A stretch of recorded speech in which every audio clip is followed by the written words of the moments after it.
The Crusades were military campaigns waged by Western European Christians during the Middle Ages for the defense and expansion of Christendom. What made a crusade distinct was that warriors involved in the fighting received spiritual merit, usually a plenary indulgence granted by the Pope. A crusade was considered by Western European Christians to be a holy act, an act of sacrifice and piety for the love of Christ. 4 centuries before the beginning of the Crusades, the first Muslim armies swept out of Arabia to conquer Palestine, Syria, Mesopotamia, Egypt, North Africa, and Spain, some 2/3 of the Christian world.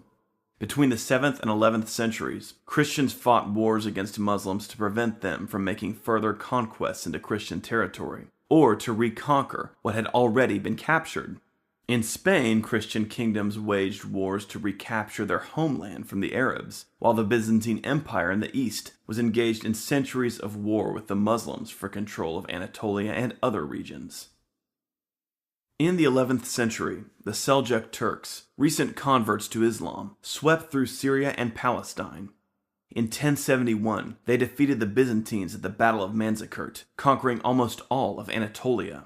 In response, Pope Urban II called the First Crusade, asking knights from all over Europe to band together and push back the Seljuks. Over the 12th and 13th centuries, the popes called more crusades to the Holy Land and also called for crusades in Spain to help push back the Muslim powers. Crusades against Muslims were not called with the intention of converting them to Christianity. Rather, they were called to regain control of territory that had been previously Christian but had fallen to Muslim armies. Jerusalem had been conquered by the Muslims in 637 and was considered particularly important to Western Christians since it was the site of Christ's crucifixion. Indeed, Jerusalem was revered as the holiest site in the Christian cosmos, and it was particularly important to Western Europeans that it be brought again under Christian rule. When in the 11th century, news arrived that Christian pilgrims traveling to Jerusalem were being harassed and killed by the Seljuk Turks, this fact alone inspired many knights to join the First Crusade. Although the Crusades were called to reclaim lands, greed was not a primary motivation. Professor Jonathan Riley Smith, the world's foremost expert on Crusades history, has proven that crusading was incredibly dangerous and expensive, and that virtually none of the knights who went could expect to gain wealth. Indeed, they often bankrupted themselves crusading. The primary motivation for crusading was spiritual, with the knights joining because they believed that they were doing God's work by fighting to protect Christian pilgrims and to reclaim holy sites like Jerusalem, and that involving themselves in a crusade would win them spiritual merit. The Crusades to the Holy Land saw many failures but also many successes.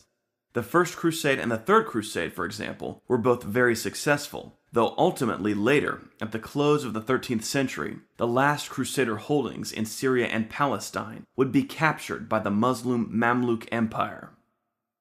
However, the Crusades in Spain achieved lasting victory, with the whole of Spain being ultimately recaptured by the Christians. Later crusades would also be called against the Ottoman Turks, such as the Crusade of Lepanto in 1571. If you want to learn more about the Crusades, subscribe to this channel, Real Crusades History. We present regular videos and podcasts on the Crusades.